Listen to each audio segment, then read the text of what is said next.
یاد میں انہوں نے بڑی خوبصورت باتیں لکھی. کہا عالی نسب ہوٹلوں میں کھانا کھانے میں وہ سرور کہاں جو چولہے پر بیٹھ کے ماں کے ہاتھوں سے پکی ہوئی چپاتیاں کھانے میں ملتا ہے. عالی جناب حضرت صاحب قبلہ عالم کیا کیا لفظ بولے جاتے ہیں اسٹیجوں کے اوپر، لیکن ان لفظوں کا وہ نشہ نہیں ملتا جو ماں کی زبان سے اوئے ببلو اور اوئے مٹھو میں رکھا ہوا ہے. ماں جب یہ کہہ کے پکارتی ہے تو لگتا ہے کہ سارا پیار سمٹ کے ماں کے لہجے میں آ گیا ہے، لفظ نہیں ہے، ماں کے منہ سے شہد ٹپک رہا ہے. ماں جب بولتی ہے تو اس کے لہجے میں جبریل بولتا ہے. ماں جب مسکراتی ہے تو لگتا ہے جنت کی ساری کلیاں کھل اٹھی ہیں. ماں جب پیار سے دیکھ رہی ہوتی ہے تو لگتا ہے عرش سے رحمتیں اتر رہی. اللہ نے ماں کے سینے کے اندر وہ محبت، وہ تڑپ رکھی ہے، وہ ایک کائنات رکھ دی ہے الفتوں کی کہ جس کا نعم البدل کیا بدل بھی موجود نہیں ہے. وہ پیار رکھ دیا، وہ درد رکھ دیا، وہ درک رکھ دیا، وہ الفت رکھ دی ماں کے سینے کے اندر. ایک شاعر ہوا تابش، اس نے ماں کے پیار کو کتنے خوبصورت پیرائے میں بیان کیا. ایک مدت سے میری ماں نہیں سوئی تابش، میں نے ایک بار کہا تھا مجھے رات کو ڈر لگتا ہے. کہا ایک دن بچپن میں میرے منہ سے نکلا تھا امی مجھے رات کو سوتے ہوئے ڈر لگتا ہے. میں بوڑھا بھی ہو گیا ہوں، میری ماں اب بھی میرے بستر پہ پھونکے مارتی کہ میرے بیٹے کو رات کو ڈر نہ لگا. یہ ماں کے سینے کا پیار ہے، ماں کی الفت ہے، یہ ماں کی تڑپتی ہوئی ممتا ہے. اولاد کے لیے وہ دکھ بھی جھیلتی ہے، تکلیفیں بھی سہتی ہے. غریب مائیں لوگوں کے گھروں کے برتن بھی مانجنے پڑیں تو اس سے بھی گریز نہیں کرتی. شہر میں آ کر پڑھنے والوں بھول گئے ہو کس کی ماں نے کتنا زیور بیچا ہے. اس لیے ماں کی کمی انسان بڑھاپے میں بھی محسوس کرتا ہے.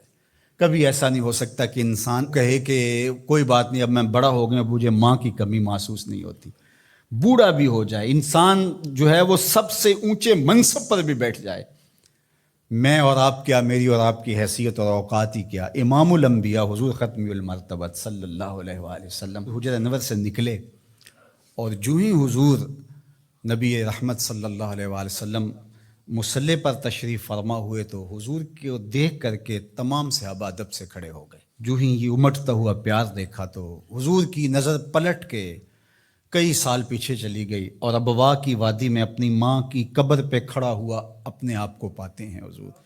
اور پھر ایک جملہ کہا الحاوی للفتاویٰ کے اندر امام سیوطی نے اس کو بڑی تفصیل سے لکھا ہے کہ چشمان رحمت سے آنسو ٹپکنے لگے اور حضور مصلی پہ کھڑے ہو گئے اور فرمایا لو ادرکت والدیہ او احدہما، کاش آج میرے ماں باپ زندہ ہوتے یا کم از کم میری ماں ہی زندہ ہوتی اور میں لوگوں کو نماز پڑھا رہا ہوتا. وَأَقْرَأُ فِيهَا بِفَاتِحَةِ الْكِتَابِ، اور اس میں سورہ فاتحہ کی تلاوت چل رہی ہوتی. پھر میری ماں کو میرے ساتھ اچانک کوئی کام یاد آ جاتا، وہ دروازے پر آتی اور چلمن سرکاتی اور مجھے بیٹا کہہ کے آواز دیتی. فرمایا لوگوں نماز چھوڑ کے پہلے ماں کی بات سن لیتا. تو ماں کی کمی تو انسان زندگی کے آخری حصے میں بھی محسوس کرتا ہے. پھر اس سے بڑا منصب کس کا ہو سکتا ہے جو امام الانبیاء کا منصب ہے. اتنا بڑا اعزاز کس کا ہو سکتا ہے جو خاتم المرسلین کا اعزاز ہے، جو محبوب خدا ہیں، کونین کے مالک ہیں، لیکن ماں کی کمی کو وہ بھی محسوس کرتے ہیں. ماں و شمع کس شمار میں ہے. تو ماں باپ کا وجود اللہ کی رحمت ہے. جب یہ سایہ سر سے اٹھ جاتا ہے تو پھر پتہ چلتا ہے کہ بندہ کھڑا کہاں ہے. جب گھنے درخت کے سائے میں بیٹھا ہو اور وہ درخت ساری دھوپ اپنے پتوں میں جذب کر رہا ہوتا ہے اور نیچے بیٹھنے والے کو چھاؤں فراہم کر رہا ہوتا ہے، اور اس سے نہیں پتہ ہوتا کہ جو مجھے چھاؤں دے رہا ہے وہ خود کتنا جلس رہا ہے. لیکن اچانک جب سایہ ہٹ جائے اور بندہ کڑی دھوپ میں آ جائے پھر اسے احساس ہوتا ہے کہ وہ سایہ کتنا غنیمت تھا. جن کے ماں باپ موجود ہیں وہ ان کی خدمت کر کے دنیا اور آخرت کی سرخرویاں حاصل کریں. اللہ کی رضا بھی اس میں ہے، رسول اللہ کی رضا بھی اس میں ہے، اور دنیا اور آخرت کی بہتریاں اسی کے اندر پنہاں ہیں کہ ماں باپ کی تکریم بجا لائی جائے.